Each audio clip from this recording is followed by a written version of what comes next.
Halo semuanya, perkenalkan saya Billy Frans Masilma Purba dengan NIM 23055310079. Kali ini saya akan mempresentasikan yaitu materi Structure of Metals and Alloys dengan dosen pengampu Profesor Dr. Cokorda Gede Tirta Nindya STMT.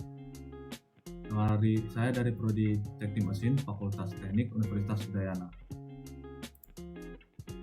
Adapun referensi utama yang saya ambil yaitu dari buku Metallurgy for the Non-Metallurgist Second Edition yang diedit oleh Arthur C. Verdon. Isi dari presentasi saya yaitu yang pertama itu ada profil atom, yang kedua ikatan antar atom, yang ketiga struktur dan cacat kristal, yang keempat difusi, yang kelima solusi padat, yang keenam alotropi besi, yang ketujuh peluburan, yang kedelapan struktur solidifikasi, dan berikutnya menggunakan diagram fase kesetimbangan, berikutnya termodinamika kimia, dan yang terakhir perubahan fase. Yang pertama yaitu profil atom. Atom adalah partikel kecil daripada suatu zat yang tidak dapat dikurangi diuraikan lagi menjadi partikel yang lebih kecil. Atom juga membantu memajukan teori kinetik, materi, dan hukum termodinamika atau konversi teoritis antara negara, antara energi, panas, dan kerja mekanik. Teori kinetik materi dan termodinamika digunakan untuk menggambarkan interaksi dan distribusi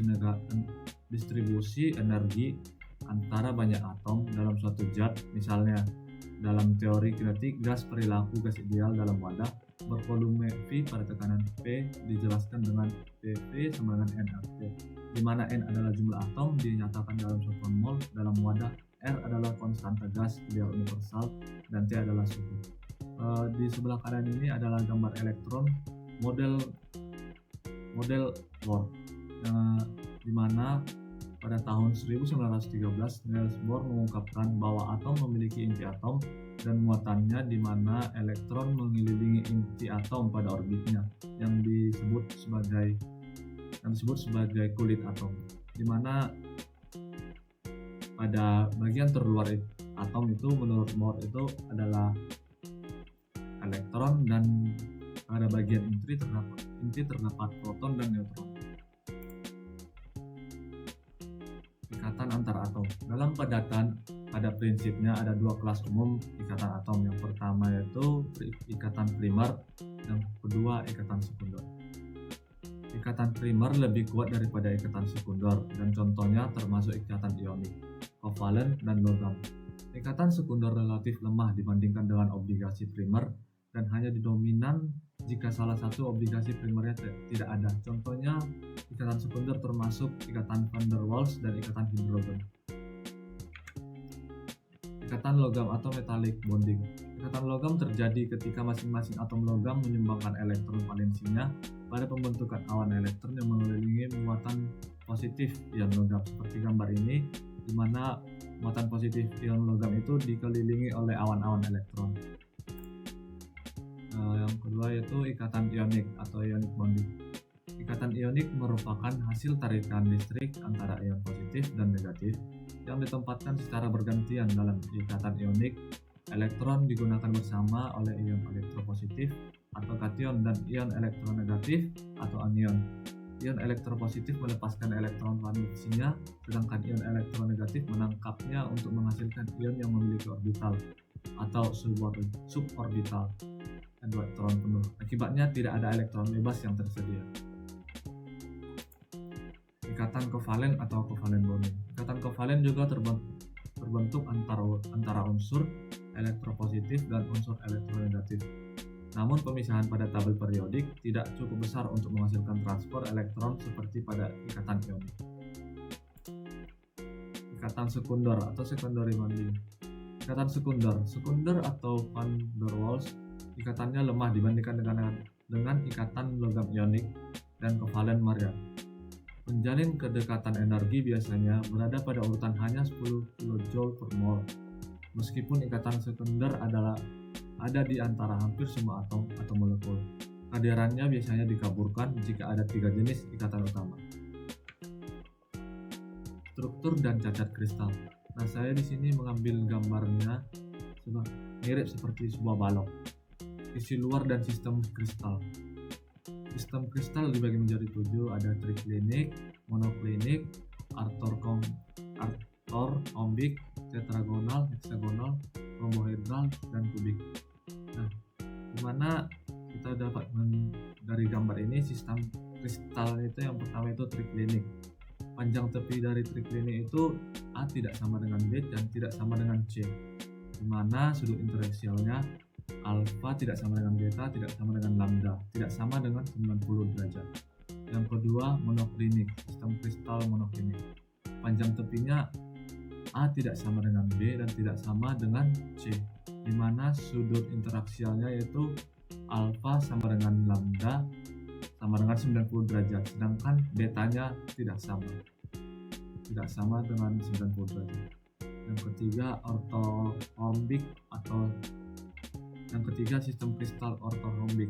Panjang tepinya yaitu A tidak sama dengan B dan B tidak sama dengan C, di mana sudut interaksialnya alfa sama dengan beta sama dengan lambda sama dengan 90 derajat. Yang keempat, tetragonal. Tetragonal panjang tepinya yaitu A sama dengan B dan tidak sama dengan C, sedangkan sudut interaksialnya alfa sama dengan beta sama dengan lambda sama dengan 90 derajat. Nah, yang kelima adalah heksagonal.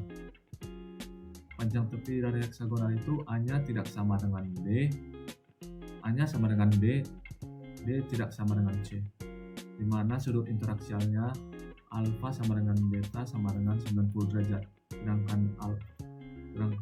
lambda sama dengan 120 derajat. Rhombohedral, sistem kristal rhombohedral. Panjang tepinya yaitu A sama dengan B sama dengan C, maka sudut interaksialnya yaitu adalah alfa sama dengan beta sama dengan lambda sama dengan 90 derajat. Dan kemudian kubik, yang terakhir yaitu sistem kristal kubik, di mana panjang tepi kubik itu A sama dengan B sama dengan C, di mana sudut interaksialnya adalah alfa sama dengan beta sama dengan lambda sama dengan 90 derajat. Ketidaksempurnaan kristal dan deformasi plastik. Nah, cacat dan ketidaksempurnaan dapat dengan mudah diklarifikasikan dalam 4 divisi utama. Yang pertama itu cacat titik, kemudian cacat garis, cacat bidang, dan cacat volume. Cacat titik pada kristal terkait dengan satu atau dua posisi atom. Bila ketidaksempurnaan seperti kekosongan jumlahnya meliputi satu atau beberapa atom, maka ketidaksempurnaan tersebut bisa disebut dengan nama cacat titik atau point defect. Cacat titik ini terdiri dari beberapa jenis. Yang pertama itu vakansi dan self-interstitial. Yang vakansi adalah hilangnya sebuah atom dari kedudukan pada kisi. Bisa dilihat pada gambar ini ya, vakansi itu yang seperti ini ya. Dia atomnya tidak ada di situ, terus dia akan dihapit. Yang kedua itu self-interstitial. Self-interstitial adalah apabila suatu atom menempati suatu kedudukan yang tidak normal sehingga terdesak ke antara atom-atom pada kisi tuan rumah. Gambarnya ada di slide sebelumnya, yaitu seperti ini. Dia ada penambahan di sela-sela inang atomnya. Yang kedua itu impurities in solid, substitutional solid solution. Untuk tipe substitutional ini, atom terlarut solut atau pengotor menggantikan atom inang. Contoh larutan pada substitusi ditemukan untuk tembaga dan nikel. Kemudian interstitial solid solution. Untuk larutan padat interstitial, atom pengotor atau solut mengisi rongga atau celah di antara atom inang. Jenis cacat permukaan lainnya juga terjadi dalam kristal dan bergantung pada struktur kristal. Cacat permukaan dalam kisi kristal dapat terjadi karena penumpukan kesalahan, di mana urutan penumpukan bidang tidak konsisten dalam kisi. Batasan fase yang koheren jika kecil kelompok atom terlarut masuk ke dalam kisi inang. Tetapi dengan beberapa distorsi pada kisi tersebut, Mechanical twinning, di mana terkoordinasi pergerakan sejumlah besar atom membentuk sebagian kristal secara tiba-tiba gerakan geser. Dan kemudian itu cacat garis. Cacat garis atau cacat satu dimensi dikenal sebagai dislokasi dan terletak di sepanjang sumbu atau garis atom dalam fisik kristal. Jenis cacat garis yang utama adalah dislokasi tepi, di mana terdapat bidang parsial atom ekstra di atas atau di bawah garis dislokasi, yang ditandai dengan simbol ke atas itu. Dislokasi dapat bersifat positif atau negatif tergantung pada apakah baris atom tambahan berada pada bidang di atas atau di bawah garis dislokasi. Jenis cacat garis penting lainnya adalah adislokasi sekrup, seperti pada gambar di samping ini ada gambarnya ke atas, panah ke atas dan panah ke bawahnya. Cacat bidang. Dalam struktur kristal logam, ketidaksempurnaan bidang memainkan peran penting dalam menentukan sifat dan perilaku material. Berikut adalah beberapa jenis ketidaksempurnaan bidang yang sering ditemukan. Yang pertama yaitu batas butir. Batas butir yaitu area di mana dua butir kristal yang berbeda bertemu. Hal ini disebabkan oleh berbentuknya selama proses pertumbuhan kristal atau ketika kristal terbentur satu sama lain. Dampaknya yaitu distorsi terjadi di sekitar batas butir karena pengaruh tegangan permukaan atau interaksi dengan atom tetangga. Ini mempengaruhi sifat mekanik dan konduktivitas elektrik material. Yang kedua, fase batas. Fase batas adalah area di antara dua fase kristal yang berbeda, misalnya fase alfa dan beta. Penyebabnya yaitu ketika ada terjadi perubahan komposisi kimia atau struktur kristal, dampak dari fase ini di mana mempengaruhi sifat termal, konduktivitas, dan kekuatan material. Yang ketiga, dislokasi pada bidang. Nah, dislokasi adalah cacat garis yang terbentuk ketika bagian dari kristal bergeser atau bergulir terhadap bagian lainnya. Hal ini disebabkan suatu tegangan atau deformasi yang mempengaruhi struktur kristal. Dampaknya yaitu dislokasi mempengaruhi kekuatan, keuletan, dan induktivitas material. Nah, di sini ada 3 susunan atom dasar pada logam. Yang pertama itu body centered cubic atau BCC. Contohnya besi alfa. Nah, contohnya besi alfa, chromium, molybdenum, tantalum, tungsten, dan vanadium. Sel unit kubus yang berpusat pada tubuh memiliki atom masing-masing dari 8 sudut kubus nih. Ditambahkan 1 atom di tengah kubus. Setiap atom sudut adalah satu sudut kubus lain sehingga atom sudut dibagi di antara 8 sel satuan. Dikatakan memiliki jumlah koordinasi 8. Sel unit BCC terdiri dari kristal bersih 2 atom, 1 di tangan dan 8/8 dari atom tersebut. Contoh gambarnya seperti di samping ini. Kan dibilang di sini tadi setiap atom sudut adalah sudut kubus lain sehingga atom sudut dibagi di antara 8 sel satuan. Kemudian yang kedua yaitu face centered cubic atau FCC. Contohnya besi gamma, aluminium, tembaga, nikel, timah, perak, emas, dan platinum. Struktur kubus yang terbaja atau FC memiliki atom yang terletak di setiap sudut dan pusat semua wajah kubik. Setiap atom sudut adalah sudut kubus, sehingga atom sudut dibagi di antara 8 sel satuan. Selain itu, masing-masing dari 6 atom yang berpusat pada wajah di bagian atom yang berdekatan. Karena 12 atomnya terbagi, dikatakan memiliki angka koordinasi 12. Sel satuan FCC terdiri dari total bersih 4 atom, 8/8 dari sudut atom, dan 6 bagian dari atom wajah. Hexagonal close packed atau HCP. Contohnya beryllium, cadmium, kobalt, magnesium, alpha titanium, zinc, dan zirconium. Struktur lain yang tertutup rapat adalah paket tutup heksagonal. Struktur heksagonal lapisan bolak-balik bergeser sehingga atom-atomnya sejajar dengan celah lapisan sebelumnya. Atom-atom dari satu lapisan bersarang di ruang kosong di antara atom-atom dari lapisan yang berdekatan, seperti dalam struktur FCC. Namun, alih-alih menjadi struktur kubik, polanya adalah heksagonal, seperti pada gambar yang di samping ini. Kemudian difusi. Pergerakan difusi terjadi karena ada logam padat pada paduan padat dalam berbagai cara. Proses kekosongan adalah salah satu contoh umum difusi.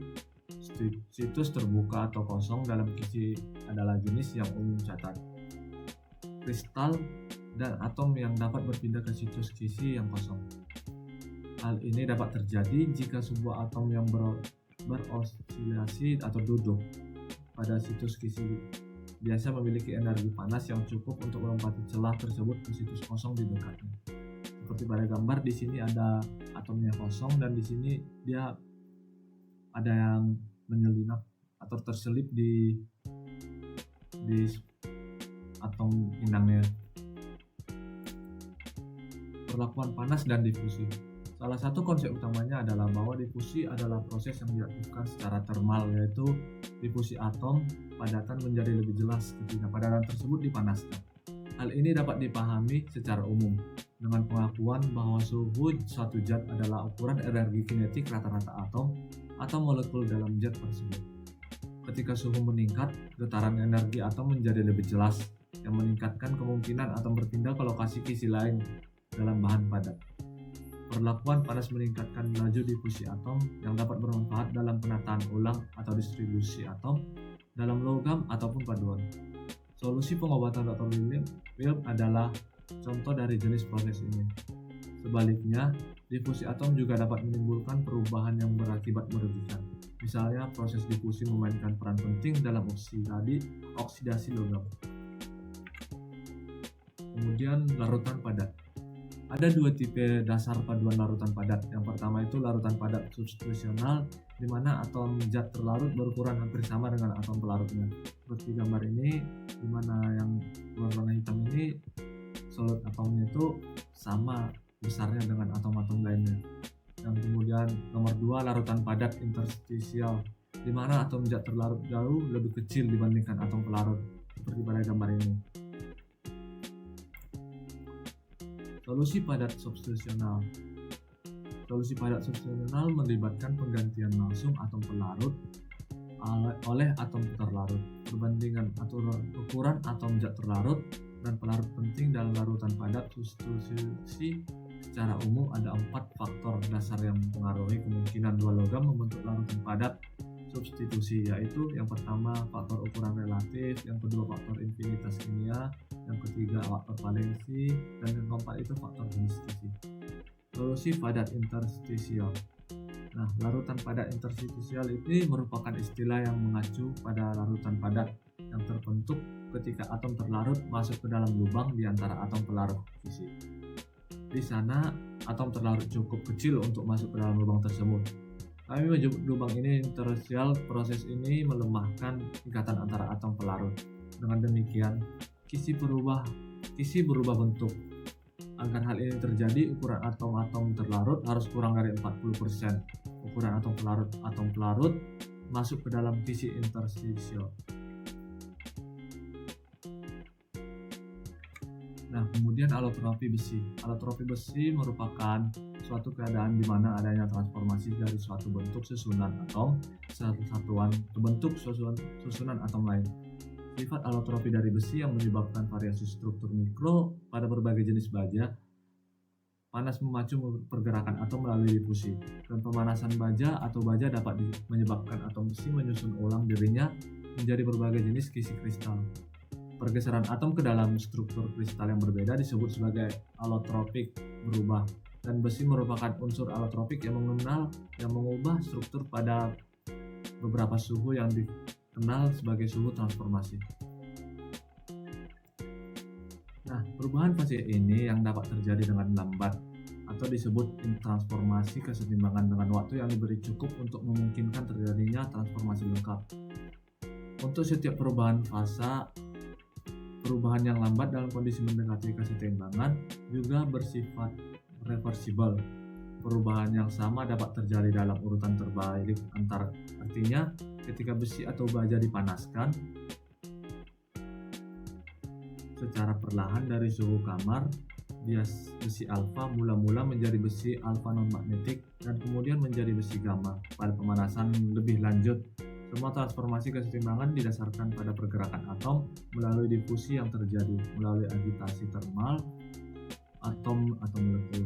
Dengan demikian, semua transformasi keseimbangan diklasifikasikan sebagai panas atau transformasi difusi atau rekonstruksi karena pertumbuhan atau komposisi fase diaktifkan oleh energi termal atom-atom dalam padatan. Nah, kemudian peleburan. Nah, pada titik tertentu, suhu yang dicapai cukup untuk menyebabkan pencairan.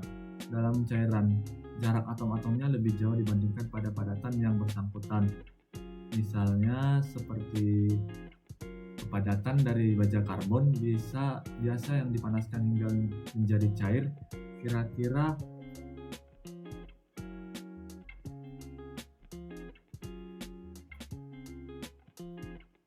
20% lebih rendah daripada baja yang sama dalam bentuk padat.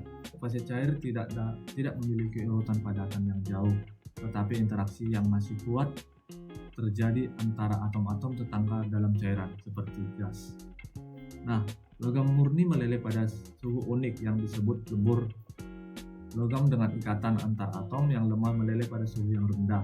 Nah, ini termasuk beberapa logam lunak seperti timah dan bismut. Sebaliknya, logam tahan api mempunyai titik leleh yang sangat tinggi. Logam tahan api termasuk niobium, juga dikenal sebagai kolombium, tantalum, molybdenum, tungsten, dan rhenium. Nah, berikutnya struktur solidifikasi. Struktur skala makro atau struktur makro adalah skala panjang dengan urutan 1 mm.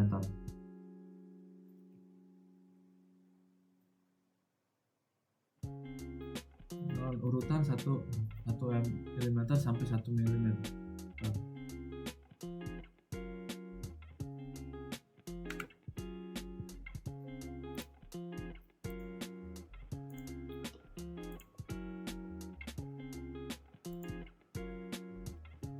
Yang berikutnya yaitu struktur solidifikasi.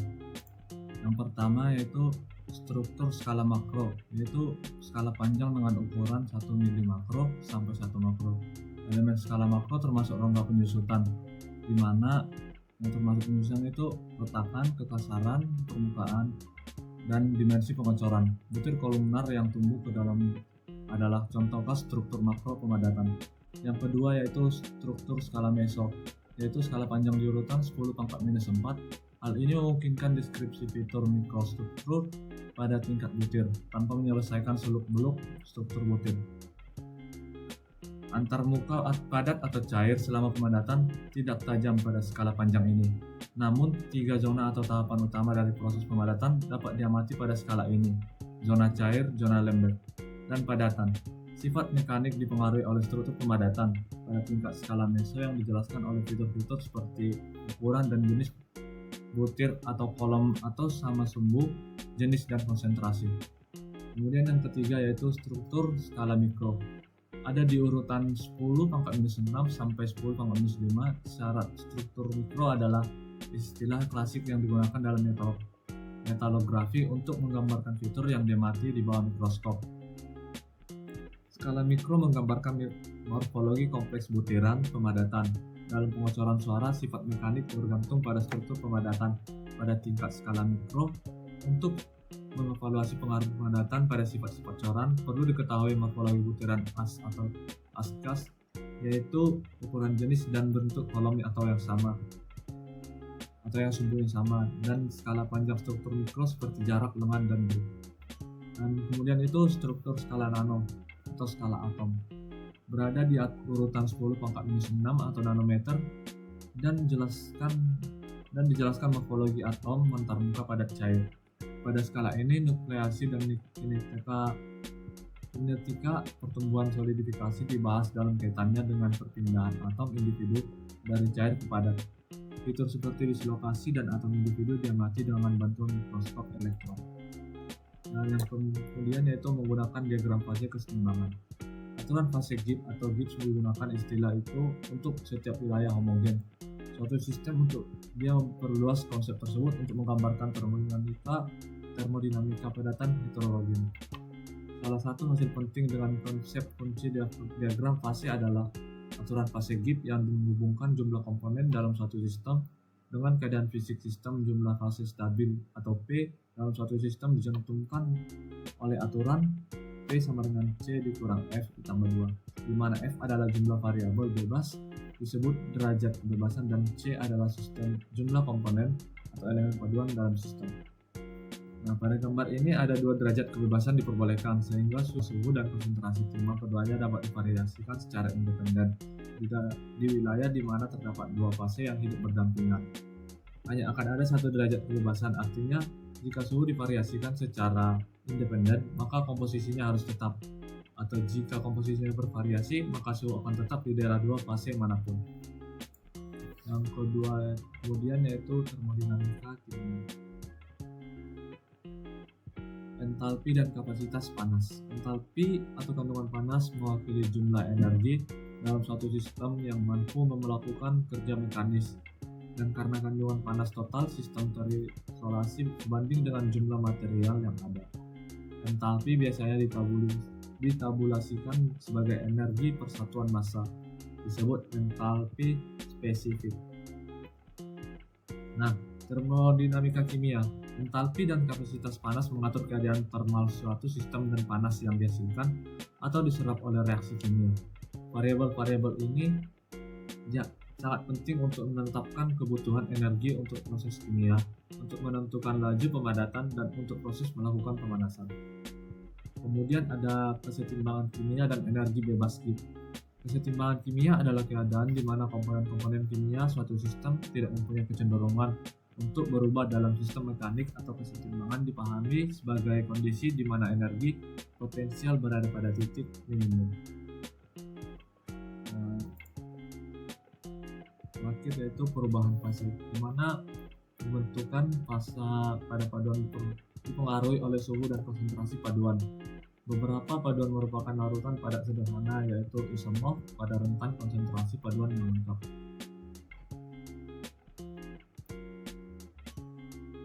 Biasanya ada unsur paduan memiliki perbedaan yang signifikan dalam ukuran atom dan struktur kristalnya, sehingga ketidaksesuaian tersebut dapat memaksa pembentukan fase kristal baru yang lebih mudah akomodasi unsur-unsur paduan dalam bentuk padat.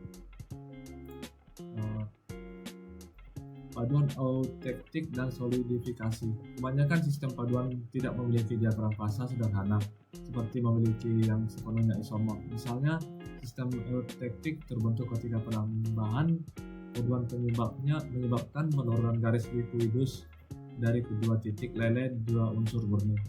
Seperti disebutkan sebelumnya, pada semua komposisi non-eutektik, komposisi fase padat dan cair, serta jumlah fase padat dan cair pada bahan yang dipadatkan, sebagian dapat dihitung dengan cara yang sama seperti pada sistem isomorf. Aturan tuas, di mana fase kesetimbangan memberikan alat yang berguna dalam memahami bahan kimia. Konsentrasi komponen C dalam fase tertentu atau P. Misalnya, perhatikan solidifikasi A paduan larutan padat sederhana pada seperti gambar sebelumnya. Nah, paduan memiliki komposisi 50% logam A dan 50% logam B. Selama pemadatan lambat atau kesetimbangan, fase padat pertama mulai membentuk pada suhu T1, komposisi keduanya fase cair dan padat pada suhu T1 juga bisa dibaca dari diagram fase sebagai berikut. Komposisi fase pada suhu T1 adalah 80 derajat logam A dan 20 derajat logam B. Komposisi fase cair pada suhu mendatang T1 adalah paduan nominal komposisi 50% A dan 50% B. Sebagian besar paduan terbentuk cair pada T1 dan juga cair fase mendekati komposisi nominal. Saat paduan semakin dingin, konsentrasinya logam A dan logam B mengalami perubahan pada kedua zat cair tersebut dan fase padat. Persentase logam A dalam fase padat menjadi lebih kecil seiring dengan pemadatan berlangsung, sampai pemadatan sempurna terjadi pada suhu T3. Setelah pemadatan sempurna, komposisi titik Q dalam fase padat kembali. Komposisi paduan nominal 50 A dan 50 B. Komposisi sisa terakhir fase cair atau sesaat sebelum pemadatan sempurna akan menjadi 25% A dan 75% B. Fraksi logam A dan B sebagai komponen kimianya C dalam fase tertentu juga bisa ditentukan dalam suhu menengah tertentu.